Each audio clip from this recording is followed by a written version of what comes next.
ভারতীয় হাইকমিশনে স্মারকলিপি প্রদান করলেন ছাত্রদল, যুবদল ও স্বেচ্ছাসেবক দলের প্রতিনিধিরা।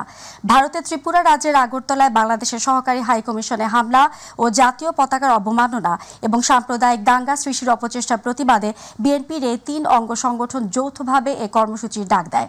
পরে ৬ সদস্যের একটি প্রতিনিধি দল ভারতীয় হাইকমিশনে গিয়ে স্মারকলিপি প্রদান করেন। এ বিষয়ে বিস্তারিত রিপোর্টে আছেন আবু সাইদ অপু। গত ২ ডিসেম্বর ভারতের ত্রিপুরা রাজ্যের রাজধানী আগরতলায় বাংলাদেশ সহকারী হাইকমিশন কার্যালয়ে হামলা চালায় একদল দুর্বৃত্ত। এর আগে ৫ আগস্ট দেশে পট পরিবর্তনের পর থেকে কথিত সংখ্যালঘু নির্যাতন, অপবাদ সহ একাধিক অভ্যন্তরীণ ইস্যুতে মন্তব্য করতে দেখা যায় নয়াদিল্লিকে। আর এই প্রেক্ষাপটে ভারতের ত্রিপুরা রাজ্যের আগরতলায় বাংলাদেশের সহকারী হাইকমিশনে হামলা ও জাতীয় পতাকা অবমাননা এবং সাম্প্রদায়িক দাঙ্গা সৃষ্টির অপচেষ্টার প্রতিবাদে ছাত্রদল, যুবদল ও স্বেচ্ছাসেবক দল যৌথভাবে ভারতীয় হাইকমিশনে স্মারকলিপি প্রদান কর্মসূচি ডাক দেয়। বেলা 11:30টায় নয়াপল্টনে দলটির কেন্দ্রীয় কার্যালয়ের সামনে থেকে ভারতীয় হাইকমিশন অভিমুখে প্রতিবাদী পদযাত্রা কর্মসূচি শুরু হয়। পরে রামপুরে পদযাত্রা আটকে দেয় আইনশৃঙ্খলা বাহিনী। সেখান থেকে ৬ সদস্যের একটি প্রতিনিধি দল ভারতীয় হাইকমিশনে গেলে তাদের স্মারকলিপি প্রদান করে। বেলা 1:30টায় ভারতীয় হাইকমিশনে স্মারকলিপি প্রদান করে দলের ৩ অঙ্গ সংগঠনের ৬ সদস্যের প্রতিনিধি দল। যে হামলা করেছে, বাংলাদেশের পতাকা পুড়িয়ে দিয়েছে, আমরা এটা প্রথম থেকেই তীব্র নিন্দা এবং ধিক্কার জানিয়েছি। প্রত্যেকটি অপপ্রয়াস, ভারতের অপপ্রয়াসকে আমরা তীব্র নিন্দা জানাই। প্রতিবেশী হিসাবে ভারতকে আমরা অস্বীকার করতে পারবো না, কিন্তু অবন্ধুসুলভ আচরণ থেকে তারা যাতে বিরত থাকে এটা আমরা বরাবরই বলে আসছি। ভারতের আগরতলায় সহকারী হাইকমিশনে হামলাকালে দেশটির আইনশৃঙ্খলা রক্ষাকারী বাহিনীর নীরব ভূমিকা উঠে আসে স্মারকলিপিতে।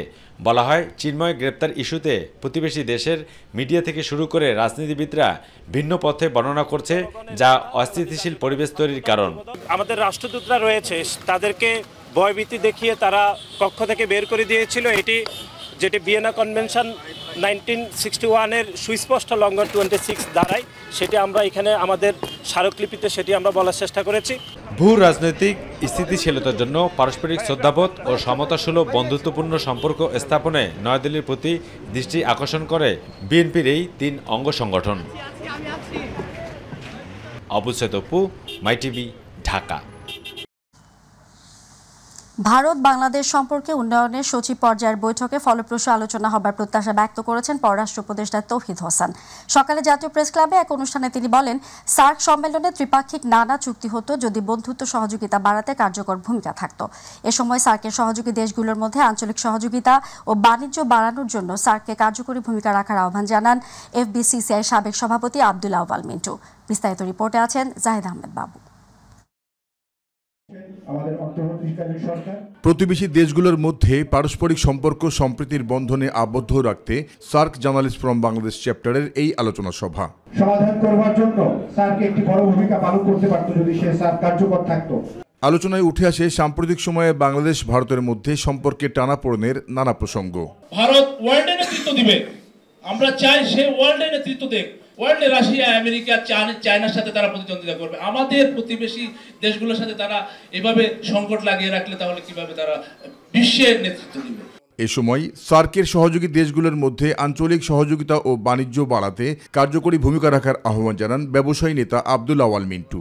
একটা দেশের অর্থনীতিকে যদি সমৃদ্ধ করতে হয় তাহলে বৈদেশিক বাণিজ্য সবচেয়ে প্রয়োজনীয় একটা ব্যাপার।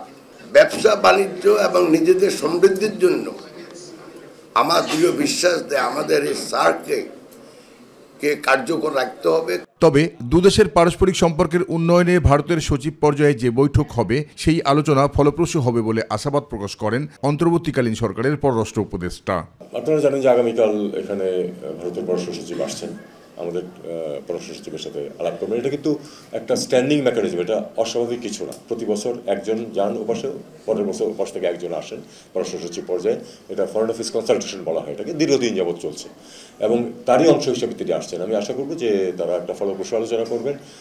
এবং আবার একটা কথা, আমি ভারতের উচ্চ পর্যায়েও যখন দেখা সাক্ষাৎ হয়েছে আমি বলেছি যে কোনো সমস্যার সমাধান করতে হলে প্রথমে স্বীকার করতে হবে যে সমস্যাটা আছে।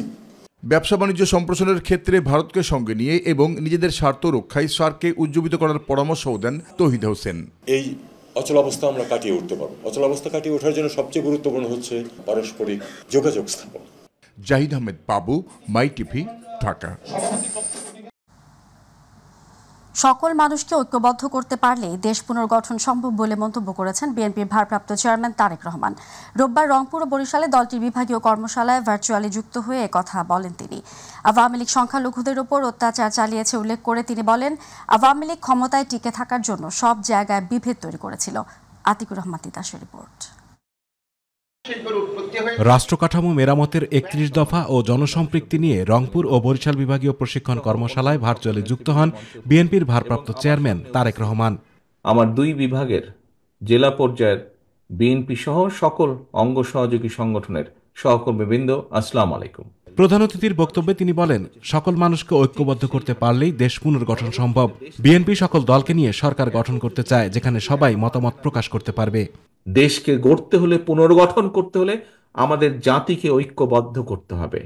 দলমত নির্বিশেষে মানুষকে ঐক্যবদ্ধ করতে হবে। যেভাবে আন্দোলনের সময় জুলাই আগস্ট মাসে যেভাবে দলমত নির্বিশেষে সবাই রাজপথে নেমে এসেছিলেন, ঠিক সেভাবেই আমাদেরকে দেশকে আবার পুনর্গঠন করতে হবে। তারেক রহমান বলেন, আওয়ামী লীগ ক্ষমতায় টিকে থাকার জন্য সব জায়গায় বিভেদ তৈরি করেছিল। এ সময় বিএনপির প্রতি মানুষের আস্থা ধরে রাখতে হবে বলেও নেতাকর্মীদের নির্দেশনা দেন তারেক রহমান। পলাতক স্বৈরাচার যেরকম ক্ষমতায় টিকে থাকার জন্য সব জায়গায় বিভেদ তৈরি করেছিল, সব জায়গায় বিভেদ তৈরি করে সমাজের ব্যালেন্স, দেশের ব্যালেন্সটাকে নষ্ট করে দিয়েছিল। আমরা চাইছি দেশকে পুনর্গঠন করতে, কিন্তু এই দেশকে পুনর্গঠন করতে হলে সকলকে ঐক্যবদ্ধ করতে হবে।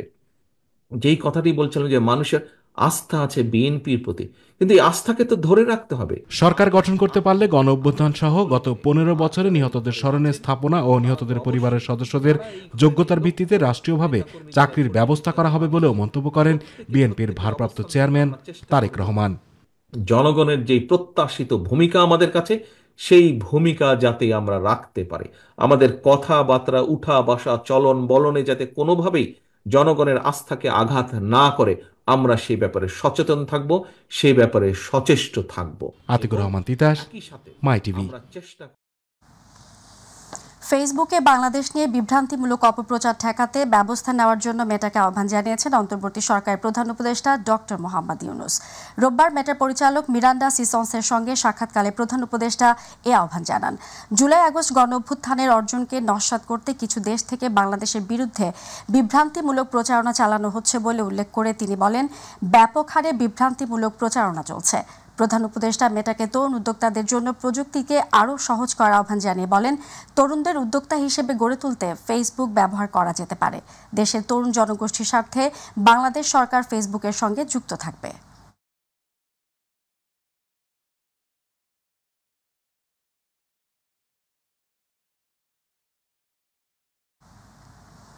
আইনি প্রক্রিয়ার পর শেখ হাসিনাকে দেশে ফিরিয়ে আনতে ভারতের সঙ্গে কথা বলবে সরকার। রাজধানীর ফরেন সার্ভিস একাডেমিতে ব্রিফিংয়ে একথা জানান প্রধান উপদেষ্টার প্রেস সচিব শফিকুল আলম। তিনি বলেন, ভারতের সঙ্গে প্রত্যর্পণ চুক্তি অনুযায়ী কাউকে ফেরাতে হলে কিছু আইনি প্রক্রিয়া সম্পন্ন করতে হবে। এস এম আরিফের বিস্তারিত রিপোর্ট। রাজধানীর ফরেন সার্ভিস একাডেমিতে সমসাময়িক বিষয় নিয়ে সংবাদ সম্মেলন করে প্রধান উপদেষ্টার প্রেস উইং। শেখ হাসিনার এক্সট্রাডিশনের ব্যাপারে আমাদের গভর্নমেন্টের অবস্থান খুব স্পষ্ট। প্রেস সচিব শফিকুল আলম জানান, বাংলাদেশ নিয়ে ফেসবুকে মিথ্যা ও অপতথ্য ছড়ানোর বিষয়ে মেটার সাথে সরকারের আলোচনা হয়েছে। মেটার এখানে ভালো বিজনেস আছে, অবশ্যই মেটা উইল টেক কেয়ার যে কারা কারা এখানে ডিসইনফরমেশন ছড়াচ্ছেন। আমরা চাচ্ছি যে যেগুলো মিথ্যা ব্লেটান্ট লাইন সেগুলো যেন রিমুভ করা হয়। এ সময় ভারতের পররাষ্ট্র সচিবের বাংলাদেশ সফর নিয়েও কথা বলেন তিনি। ইন্ডিয়ার সাথে আমাদের যে মিউচুয়াল ইন্টারেস্টে যে বিষয় আছে প্রত্যেকটা জিনিসই আলাপ হবে, এর প্রত্যেকটা জিনিসই আমাদের কাছে ইম্পর্টেন্ট। এক প্রশ্নের জবাবে প্রেস সচিব জানান, আইনি প্রক্রিয়ার পর ভারতের কাছে শেখ হাসিনাকে চাওয়া হবে। যেহেতু ইন্ডিয়ার সাথে আমাদের একটা এক্সট্রাডিশন ট্রিটি আছে, সেটা এক্সট্রাডিশন ট্রিটিতে আবার কিছু সার্টেন লিগাল প্রসিডিউরটা করে তারপরে আপনি একজনকে এক্সট্রাডিশন যেতে পারেন। তো আমরা সেই প্রসিডিউরটা আমরা কমপ্লিট করছি। সেটা কমপ্লিট করার পরে আমরা ফর্মালি অ্যাপ্রোচ করব ইন্ডিয়াকে তাকে এক্সট্রাডিশন করার জন্য। বাজারে সয়াবিনের ঘাটতি নেই উল্লেখ করে প্রেস সচিব জানান, রমজানে দ্রব্যমূল্য সহনীয় রাখতে সচেষ্ট অন্তর্বর্তী সরকার। রোজার সময় যাতে আমাদের বাংলাদেশি মানুষ যারা তারা সয়াবিন তেল এবং পাম অয়েল যাতে সাশ্রয়ী মূল্যে পান। এস.এম. আরিফ, মাইটিভি, ঢাকা। অবৈধভাবে কোনো বিদেশিকেই বাংলাদেশে থাকতে দেওয়া হবে না, এ ব্যাপারে সিদ্ধান্ত নিয়েছে স্বরাষ্ট্র মন্ত্রণালয়। সকালে সচিবালয় আইন শৃঙ্খলা সংক্রান্ত কমিটির বৈঠক শেষে কথা জানান স্বরাষ্ট্র উপদেষ্টা জাহাঙ্গীর আলম চৌধুরী। ভারতের মিডিয়ার অপপ্রচারের বিরুদ্ধে সত্য প্রচার করতে দেশের গণমাধ্যমের প্রতি আহ্বান জানান তিনি। বৈঠকে বড়দিন এবং 31st নাইট উপলক্ষে কোনো প্রকার আতশবাজি ও ফানুস উড়ানোর উপর নিষেধাজ্ঞার সিদ্ধান্ত নেওয়া হয়। দর্শক, এই বিষয়ে বিস্তারিত রিপোর্ট করেছেন রাকিব হাসান। বড়দিন ও 31st নাইট উদযাপন উপলক্ষে স্বরাষ্ট্র উপদেষ্টা লেফটেন্যান্ট জেনারেল অবসরপ্রাপ্ত জাহাঙ্গীর আলম চৌধুরীর সভাপতিত্বে সচিবালয়ে অনুষ্ঠিত হয় আইন শৃঙ্খলা সংক্রান্ত সভা। সভা শেষে স্বরাষ্ট্র উপদেষ্টা জানান 31st নাইটে দেশব্যাপী আইন শৃঙ্খলা বাহিনীর নিরাপত্তা জোরদার করা হবে।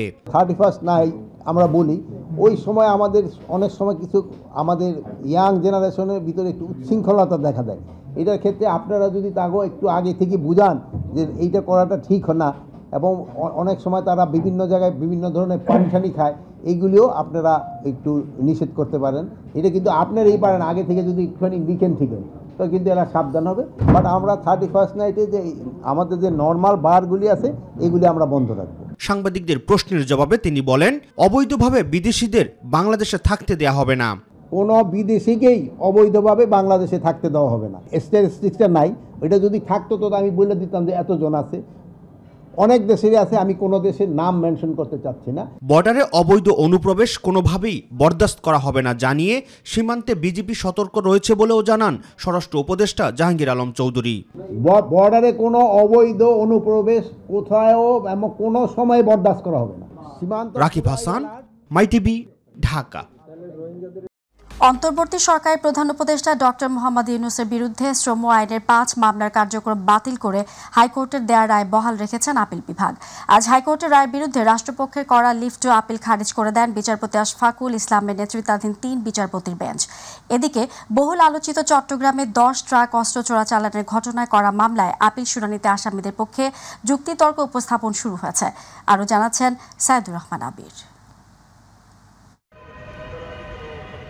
অন্তর্বর্তী সরকারের প্রধান উপদেষ্টা ডক্টর মোহাম্মদ ইউনূসের বিরুদ্ধে শ্রম আইনের 5 মামলার কার্যক্রম বাতিল করে হাইকোর্টের দেয়া রায় বহাল রেখেছেন আপিল বিভাগ।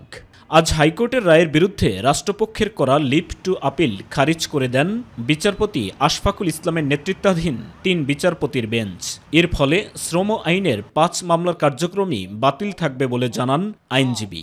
আজকে অ্যাপিলেট ডিভিশনে এটার বিরুদ্ধে আপিল করা হয়েছে। এটাও অ্যাপিলেট ডিভিশন সরকারের আপিলটা খারিজ করে দিয়েছে এবং হাইকোর্টের সে রায় বহাল করে রেখেছে। তার মূল কারণটা হচ্ছে কি জানেন, আসলে এই মামলার বর্তমান কোনো কার্যকারিতা ছিল না এবং তারা সবাই বর্তমানে এই মামলা থেকে মুক্ত। এর আগে গত 24 অক্টোবর শ্রম আইনের 5 মামলায় ও মানহানিকর 1 মামলার কার্যক্রম বাতিল করে রায় দেন হাইকোর্ট। আইনের ভিত্তিতেই প্রফেসর ডক্টর মোহাম্মদ ইউনূস বলছেন, যদি আইন আমাকে দোষী সাব্যস্ত করে, আমি প্রধান উপদেষ্টা হই আর যাই হই, আমি আইনের প্রতি শ্রদ্ধাশীল থাকব, এটা আইনের মাধ্যমে বিচার হবে। এদিকে বহুল আলোচিত চট্টগ্রামে 10 ট্রাক অস্ত্র চোরাচালান ঘটনায় করা মামলায় আপিল শুনানিতে আসামি পক্ষের যুক্তিতর্ক উপস্থাপন শুরু হয়েছে। বেলা 11:15টার দিকে বিচারপতি মোস্তফা জামান ইসলাম ও বিচারপতি নাসরিন আক্তারের সমন্বয়ে গঠিত হাইকোর্ট বেঞ্চে যুক্তিতর্ক উপস্থাপন শুরু হয়। আদালতে আসামিদের পক্ষে যুক্তিতর্ক উপস্থাপন করেছেন আইনজীবী শিশির মনির। এর আগে গত 6 নভেম্বর চট্টগ্রামে 10 ট্রাক অস্ত্র চোরাচালান ঘটনায় করা মামলায় আসামিদের ডেথ রেফারেন্স ও আপিল বিভাগের উপর শুনানি শুরু হয়। জয় বাংলাকে জাতীয় স্লোগানের রায় স্থগিত চেয়ে করা আবেদনের শুনানি চলতি সপ্তাহে হবে বলে জানিয়েছেন আপিল বিভাগ। সকালে আপিল বিভাগের জ্যেষ্ঠ বিচারপতি আশফাকুল ইসলামের নেতৃত্বাধীন হাইকোর্ট বেঞ্চ শুনানির এই দিন ধার্য করেন। এর আগে জয় বাংলাকে জাতীয় স্লোগান ঘোষণা করে হাইকোর্টের দেয়া রায় স্থগিত চেয়ে আবেদন করে রাষ্ট্রপক্ষ। সাইদুর রহমান আবির, মাইটিভি, ঢাকা। আমলা নির্ভরতা না কমালে দুর্নীতি দমন কমিশন সংস্কারে সফলতা আসবে না বলে জানিয়েছেন টিআইবির নির্বাহী পরিচালক ডক্টর ইফতেখারুজ্জামান। জাতীয় নির্বাচনের পরেও দুদক সংস্কারের ধারাবাহিকতা ধরে রাখার পরামর্শ তার। আন্তর্জাতিক দুর্নীতিমুক্ত দিবস উপলক্ষে জাতীয় সংসদ ভবনের সামনে টিআইবি আয়োজিত সচেতনতামূলক মানববন্ধনে এসব কথা বলেন তিনি। এছাড়া তিনি আরও তুলে ধরেন বিগত 16 বছরের দুর্নীতির চিত্র। নুসরাত শারমিনের রিপোর্ট। আন্তর্জাতিক দুর্নীতিমুক্ত দিবস উপলক্ষে জাতীয় সংসদ ভবনের সামনে সচেতনতামূলক মানববন্ধনের আয়োজন করে টিআইবি। এখানে উঠে আসে বিগত 16 বছরের দুর্নীতির চিত্র। 2009 থেকে 2024 সাল পর্যন্ত সরকারি সেবা পেতে নাগরিকদের 1,45,252 কোটি টাকা ঘোষ দিতে হয়েছে, যা আগামীতে বন্ধ করা না গেলে দুর্নীতি থামানো সম্ভব হবে না বলে জানান টিআইবির নির্বাহী পরিচালক ইফতেখারুজ্জামান। কর্তৃত্ববাদের বাংলাদেশের বিকাশ হয়েছিল দুর্নীতির সুযোগ সৃষ্টি করার জন্য, দুর্নীতিকে জবাবদিহিতা দেওয়ার জন্য। সেই কারণে রাষ্ট্র কাঠামোকে দখল করা হয়েছিল, দুর্নীতি দমন কমিশনের মতো প্রতিষ্ঠানকে অকার্যকর করে দেওয়া হয়েছিল। সেই অবস্থার পরিবর্তনের জন্য তরুণ প্রজন্ম যে সুযোগ তৈরি করে দিয়েছে, আমাদের পুরো জাতিকে সেই লক্ষ্যে কাজ করতে হবে। তিনি বলেন, সাঁড়াশি অভিযানের মাধ্যমে আমলাতান্ত্রিক সহ রাজনৈতিক অঙ্গনকে দুর্নীতিমুক্ত করতে হবে। এমন একটা পরিবেশ সৃষ্টি করতে হবে যাতে করে একদিক থেকে দুর্নীতি দমন কমিশন কার্যকর হয়, অন্যদিক থেকে শুধু দুর্নীতি দমন কমিশন একা কোনো দেশে দুর্নীতি নিয়ন্ত্রণ করতে পারে না। এই সহায়ক শক্তি হিসেবে রাজনৈতিক আমলাতন্ত্রতে যে উপযোগী পরিবেশ দরকার, সেটি হচ্ছে অপরিহার্য। আমরা যে একটা আদর্শ দুর্নীতি দমন কমিশন পেয়েও যাই, সেই কমিশন কাজ করতে পারবে না, ভূমিকা পালন করতে পারবে না যতদিন পর্যন্ত না আমাদের রাজনৈতিক সংস্কৃতি এবং আমলাতান্ত্রিক সংস্কৃতিতে ইতিবাচক পরিবর্তন না আসে। টিআইবির হিসেবে দেশ থেকে বছরে গড়ে $15 বিলিয়ন বিদেশে পাচার হয়েছে, যে কারণে দেশের ব্যাংকিং খাত সহ অর্থনীতি এখন ধ্বংসের দ্বারপ্রান্তে। তাই দুর্নীতি বন্ধ করতে হলে দুদকের নতুন কমিশন গঠনে রাজনৈতিক প্রভাব মুক্ত রাখার পরামর্শ দেন ইফতেখারুজ্জামান। দুর্নীতি দমন কমিশন সহ অন্য সকল প্রতিষ্ঠানই কার্যকর হতে পারবে, বাংলাদেশের দুর্নীতিমুক্ত এবং সুশাসিত একটা পরিবেশ সৃষ্টি করা সম্ভব হবে বলে আমরা মনে করি। নুসরাত শারমিন, মাই টিভি, ঢাকা। আগামী জাতীয় সংসদ নির্বাচনের প্রস্তুতি নিচ্ছে নির্বাচন কমিশন। এরই ধারাবাহিকতায় আগামী 2 জানুয়ারি খসড়া ভোটার তালিকা প্রকাশ করা হবে। যাদের এনআইডিতে ভুল আছে তাদের জরুরি ভিত্তিতে সংশোধনের অনুরোধ করেছে কমিশন। রোববার ইসির জনসংযোগ শাখা থেকে এই তথ্য জানানো হয়। সেখানে বলা হয় 2 জানুয়ারি ভোটার তালিকা প্রকাশ। যাদের এনআইডিতে ভুল আছে তাদের জরুরি ভিত্তিতে এ সময়ের আগে সংশ্লিষ্ট উপজেলা থানা নির্বাচন অফিসে গিয়ে ভুল সংশোধন করার জন্য অনুরোধ করা যাচ্ছে।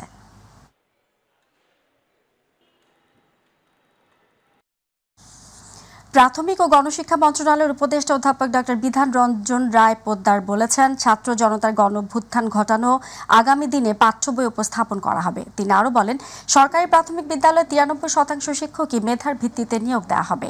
সকালে খুলনা বিভাগের বিভাগীয় পর্যায়ের কর্মকর্তাদের সাথে মতবিনিময়কালে প্রধান অতিথির বক্তব্যে উপদেষ্টা এসব কথা বলেন। আমাদের ছাত্র গণঅভ্যুত্থানটা হয়ে গেল, তা বিভিন্নভাবে এটাতে প্রেজেন্ট করা হবে। এতে অনেক রকম গ্রাফিতি থাকবে, ছবি থাকবে, গল্প থাকবে, বিভিন্ন ক্লাসে বিভিন্নভাবে থাকবে বিষয়টা, এভাবে প্রেজেন্ট করা হবে আমাদের। ছাত্র জনতার জুলাই গণঅভ্যুত্থানে আহত, নিহত ও শহীদ পরিবারদের নিয়ে বাংলাদেশ শাহবাগ জাতীয় জাদুঘরে ছাত্র শিবির আয়োজন করে ফ্রেমেবন্দি 36 জুলাই অভ্যুত্থানের পূর্বাপর শীর্ষক ফ্যাসিবাদ বিরোধী আলোকচিত্র প্রদর্শনীর। এ সময় শহীদ পরিবারের সদস্যরা তুলে ধরেন তাদের আর্তনাদ। আবু সাইদুপুর আরেকটি রিপোর্ট। ছাত্র জনতার জুলাই গণ অভ্যুত্থানে আহত, নিহত ও শহীদ পরিবারদেরকে নিয়ে বাংলাদেশ শাহবাগ জাতীয় জাদুঘরে ছাত্র শিবির আয়োজন করে ফ্রেমবন্দি 36 জুলাই গণ অভ্যুত্থানের পূর্বাপার শীর্ষক ফ্যাসিবাদ বিরোধী আলোকচিত্র প্রদর্শনীর। আর এই আলোকচিত্র প্রদর্শনী দেখতে আসেন শহীদ পরিবারের সদস্য, শিক্ষাবিদ, বিভিন্ন ছাত্র সংগঠনের নেতৃবৃন্দ সহ শিবিরের নেতাকর্মীরা। এ সময় গণ অভ্যুত্থানের নিহত পরিবারের সদস্যরা তুলে ধরেন তাদের অতীতের করুণ চিত্র ও বুক ফাটা আর্তনাদ। 2013 সালে আমার আম্মা মারা যায়, 14 মার্চের 9 তারিখে মারা যায়। তখন আমার কেস ছিল, বাড়ির মধ্যে যাইতে পারতাম না, আমরা একদম পাহারা দিত, যে গেলে ধরে ফেলতো আমাদেরকে। জুলুম, নির্যাতন, নিপীড়ন, অত্যাচার যেভাবে চালানো হয়েছে, ওইগুলি দৃশ্য আমাদের সামনে ফুটে উঠতেছে। আমরা জুলাইয়ের যে স্মৃতিগুলো অবশ্যই আমরা এখানে ইতিহাসগুলো আমরা স্মরণ করে দিতে চাচ্ছি। তবে আবার কেউ কেউ প্রিয়জন হারিয়ে চোখের তপ্ত জলে নিজেকে ভাসাচ্ছেন, প্রদর্শনীতে এসে খুঁজছেন আপন প্রিয়জনের ছবি। আমি সবসময় যে রোডে আমি থাকি, সে অন্য রুট ক্রস করে সেই দেখে যে আন্দোলনে অংশগ্রহণ করেছে। এই স্বৈরাচার হটানোর যে তাদের এক মহান আত্মত্যাগ, এই আত্মত্যাগে বলিয়ান হয়ে আমরা বাংলাদেশের যে কোনো মুহূর্তে এই স্বৈরাচার আসলে আমি তাদেরকে বিতাড়িত করতে রাজপথে নেমে যাব। আর এরপর জুলাই থেকে শুরু করে 5 আগস্ট পর্যন্ত ঘটে যাওয়া নানা চিত্র ডকুমেন্টারির মাধ্যমে তুলে ধরা হয়। তবে নলিনীকাণ্ড ভট্টাশালী জাদুঘর গ্যালারিতে সব বয়সের মানুষের পদভারে মুখর হয়ে ওঠে আয়োজিত আলোকচিত্র প্রদর্শনী প্রাঙ্গণ। অবস্থিত মাই টিভি, ঢাকা। রাষ্ট্রপতি মোহাম্মদ শাহাবুদ্দিনের কাছে পরিচয়পত্র পেশ করেছেন বাংলাদেশে নবনিযুক্ত বুলগেরিয়ার অনাবাসিক রাষ্ট্রদূত ডক্টর নিকোলাই ইয়ানকোভ। সকালে বঙ্গভবনে পৌঁছলে প্রেসিডেন্ট গার্ড রেজিমেন্টের একটি চৌকস দল তাকে গার্ড অফ অনার প্রদান করে। বুলগেরিয়ার নতুন রাষ্ট্রদূতকে স্বাগত জানিয়ে রাষ্ট্রপতি মোহাম্মদ শাহাবুদ্দিন বলেন, স্বাধীনতার পর থেকেই বাংলাদেশের সাথে বুলগেরিয়ার সম্পর্ক বৃদ্ধি পাচ্ছে। দুদেশের মধ্যে সম্পর্ক উন্নয়নের পাশাপাশি সহযোগিতার নতুন নতুন ক্ষেত্র উন্মোচন করতে রাষ্ট্রপতি উচ্চ পর্যায়ের সফর বিনিময়ের উপর জোর দেন। সাক্ষাৎকালে বুলগেরিয়ার নতুন রাষ্ট্রদূত বলেন, বাংলাদেশের সাথে সম্পর্ক উন্নয়নে গুরুত্ব দেয় তার দেশ। দায়িত্ব পালনে তিনি রাষ্ট্রপতির সার্বিক সহযোগিতা কামনা করেন।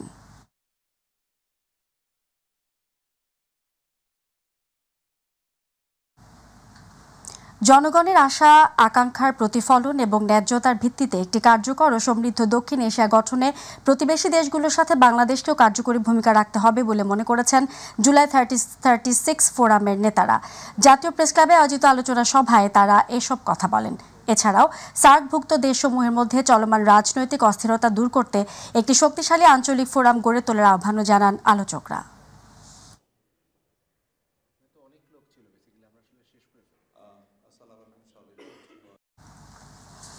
24 ঘন্টায় ডেঙ্গু আক্রান্ত হয়ে 7 জনের প্রাণহানি হয়েছে। এদের মধ্যে 4 জন পুরুষ ও 3 জন নারী। পাশাপাশি এই সময় এডিস মশাবাহিত রোগটিতে আক্রান্ত হয়ে আরও 596 জন হাসপাতালে ভর্তি হয়েছেন। এ নিয়ে চলতি বছরে ডেঙ্গুতে মৃতের সংখ্যা দাঁড়ালো 529 জনে। মারা যাওয়াদের মধ্যে নারীদের সংখ্যা বেশি। এছাড়া চলতি বছরে এখন পর্যন্ত 96,228 জন এই রোগে আক্রান্ত হয়ে হাসপাতালে ভর্তি হয়েছেন। আক্রান্তদের মধ্যে পুরুষের সংখ্যা বেশি। সন্ধ্যায় স্বাস্থ্য অধিদপ্তর হেলথ ইমার্জেন্সি অপারেশন সেন্টার ও কন্ট্রোল রুম থেকে পাঠানো প্রতিবেদনে এ তথ্য জানানো হয়।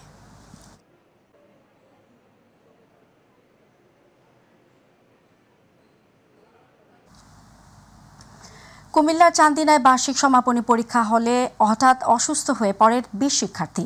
এ ঘটনায় ক্ষিপ্ত হয়ে বিদ্যালয়ের অফিস কক্ষে ঢুকে হামলা চালায় অভিভাবকরা। এ সময় বিদ্যালয়ের ভারপ্রাপ্ত অধ্যক্ষ সহ অপর 3 সহকারী শিক্ষককে পিটিয়ে লাঞ্ছিত করে বিক্ষুব্ধ অভিভাবকরা। এতে একজনকে আটক করে মোবাইল কোর্টের মাধ্যমে 7 দিনের জন্য কারাগারে পাঠানো হয়। রবিবার সকাল 11:30 থেকে দুপুর 2:30 পর্যন্ত সময়ে উপজেলা সদরের চান্দিনা ডক্টর ফিরোজা পাইলট বালিকা উচ্চ বিদ্যালয় ও কলেজে ঘটনা ঘটে।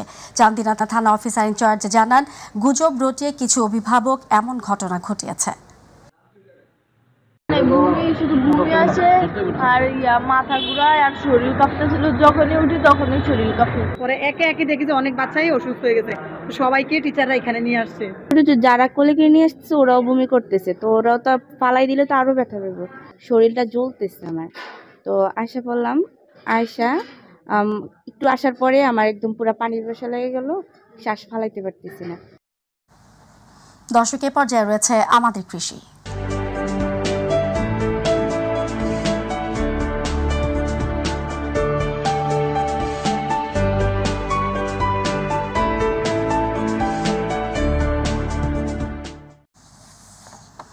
ফরিদপুরে বিএডিসির দেয়া প্রণোদনার পেঁয়াজ বীজের 85% অঙ্কুরিত হয়নি। এতে ক্ষোভ বাড়ছে জেলার কৃষক ও সাধারণ মানুষের মধ্যে। পরিকল্পিতভাবে কৃষককে ক্ষতিগ্রস্ত করতে এমন কাণ্ড ঘটানো হয়েছে বলে দাবি কৃষক নেতাদের। আর কৃষকরা বলছেন, উপযুক্ত ক্ষতিপূরণ না দেওয়া হলে বিপাকে পড়বেন তারা। প্রতিনিধি শফিকুল ইসলাম জনের রিপোর্ট। পেঁয়াজ উৎপাদনে দেশের দ্বিতীয় বৃহত্তম জেলা ফরিদপুর। সে লক্ষ্যে এবছর জেলার 5,200 জন ক্ষুদ্র প্রান্তিক কৃষকদের মাঝে প্রণোদনা কর্মসূচির আওতায় বাড়ি 4 ও 6 জাতের পেঁয়াজ বীজ বিতরণ করে জেলার কৃষি অধিদপ্তর। তবে চারা রোপণের দীর্ঘদিনেও বিএডিসি থেকে সরবরাহকৃত প্রণোদনার বীজের 15 থেকে 20 ভাগের উপরে কোথাও অঙ্কুরিত হয়নি। এতে ক্ষতির মুখে পড়েছেন জেলার কৃষকরা। কৃষি অফিস থেকে যে দানাগুলো দিচ্ছে, এই দানাগুলো এবার যে মাইটে গেল আর কি, তো এটা আসলে কৃষকের জন্য বড় একটা ধাক্কা। এই দানাটা কৃষি অফিস থেকে দেয়, তা দেওয়ার পরে দানাগুলো মায়ের, প্রত্যেকের দানা মায়ের। এই দানা মায়ের এখন পেঁয়াজ যে লাগাবো, কৃষক হাহাকারের ভিতর আছে, কি করবে? 1 কেজি দানা কিনা 5,000 টাকা লাগতো, আমার 5,000 টাকা বিষয় না তো। ওই সময় আমার এই কাজটা যে অব্যাহত রইল, এই ক্ষতিপূরণটাকে আমার তারা 10,000 টাকা দিল কি পুরোই দেওয়ার পারবি না। এই বছরে যে ক্ষতিগ্রস্ত, এখন আমাদের দানা হলো চারা কিনে ছাড়া আমাদের আর কোনো উপায় নাই, কিন্তু এখন দানা দিয়েও আমরা আর কোনো ক্ষেত খামার করতে পারবো না। প্রণোদনার নামে পরিকল্পিতভাবে দেয়া মানহীন বীজের মাধ্যমেই জেলার কৃষিকে ক্ষতিগ্রস্ত করা হচ্ছে, তাই এসবের সাথে সংশ্লিষ্টদের খুঁজে বের করার দাবি তাদের। এই সরকারের মাধ্যমে এই কর্মকর্তাদেরকে জানাইতে চাই, আপনার এর ক্ষতিপূরণ দিতে হবে, তা নইলে এই কৃষক সারা বছরটাই তাদের রিজিকের ব্যবস্থা, রুটি রোজগারের ব্যবস্থাই এই পেঁয়াজ থেকেই হয়। আমাদের মূল ফসলই পেঁয়াজ, আর সেই পেঁয়াজটাই, এটা আমার মনে হয় যে এটা একটা ষড়যন্ত্র, এটা একটা ষড়যন্ত্রমূলক যে কীভাবে এই কৃষি ধ্বংস করা যায় বাংলাদেশে। এইটা বাংলাদেশে, এটা সারা বাংলাদেশে এটা পরিকল্পনাভাবে ধ্বংসের জন্য এর পিছনে যারা যারা আছে তাদেরকে আপনার বিচারের আওতায় আনতে হবে। কর্মকর্তারা বলছেন, প্রণোদনার বীজে চারা না গজানোর কারণ শনাক্তে কাজ করছেন তারা। আমাদের আসলে এটা একটা সুপারিশ থাকবে, বিএসডিসি যেহেতু আলাদা একটা প্রতিষ্ঠান, আমরা তাদের বিরুদ্ধে যে অ্যাকশন সেটা আমরা আসলে বলতে পারবো না, সেটা তাদের প্রতিষ্ঠানিক করবে। মাঠ পর্যায়ের যে চিত্র সেটা আমরা তুলে ধরেছি আর কি, যে মাঠের এই চিত্র, বাকিটি তাদের ডিপার্টমেন্ট এই বিষয়টি চিন্তা করবে। এখন রোগবালাই তো ধরেন আমাদেরও থাকে, এবং কোন অবস্থায় যে কি হয়েছে এগুলো আসলে দেখতে চাচ্ছে। সরকার ডিসিশন নিয়ে যে চাষি যে ক্ষতিটি হয়েছে, ক্ষতিপূরণের জন্য সরকার আবার নতুন করে প্রণোদনা দিয়েছে, ঠিক আছে। চলতি রবি মৌসুমে জেলার 46,260 হেক্টর জমিতে পেঁয়াজ আবাদ করে প্রায় 6.5 লাখ মেট্রিক টন পেঁয়াজ উৎপাদনের লক্ষ্য ধরা হয়েছে। শফিকুল ইসলাম জনি, মাই টিভি, ফরিদপুর। জানাবো প্রবাসের খবর।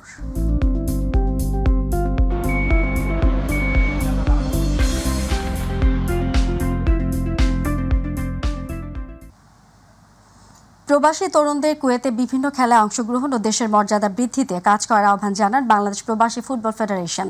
কুয়েতে আয়োজিত ফেডারেশন গোল্ড কাপ ফুটবল টুর্নামেন্টের ফাইনাল খেলা ও পুরস্কার বিতরণী অনুষ্ঠানে প্রধান অতিথির বক্তব্য রাখেন কুয়েতে নিযুক্ত বাংলাদেশের রাষ্ট্রদূত major general Syed Tarek Hossain. Kuwait প্রতিনিধি আলামিন রানা জানান, শনিবার কুয়েতের সুরা ফুটবল গ্রাউন্ডে বাংলাদেশ কমিউনিটি কুয়েতের পৃষ্ঠপোষকতায় বাংলাদেশ প্রবাসী ফুটবল ফেডারেশন কুয়েতের সভাপতি জায়েদুর রহমান জায়েদের সভাপতিত্বে সোহেল চৌধুরীর পরিচালনায় অনুষ্ঠানে বিশেষ অতিথি ছিলেন কুয়েতের ক্রীড়া সরকারি কর্তৃপক্ষের বিভাগীয় প্রধান আব্দুল আজিজ আল আসাউদি, ফুটবল ফেডারেশন কুয়েতের প্রধান উপদেষ্টা মাহফুজুর রহমান মাহফুজ, বাংলাদেশ কমিউনিটির সভাপতি মুরাদুল হক চৌধুরী।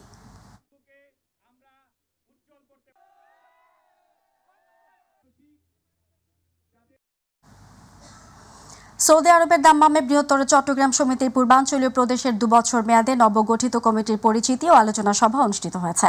দাম্মাম প্রতিনিধি রাহুল পারভেজ জানান, দাম্মামের সিকুতে স্থানীয় একটি হলরুমে শুরুতে কোরআন তেলাওয়াত ও জাতীয় সঙ্গীতের মধ্য দিয়ে অনুষ্ঠান শুরু হয়।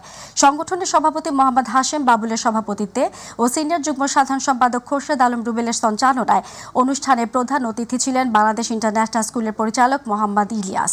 প্রধান বক্তা ছিলেন রফিকুল ইসলাম।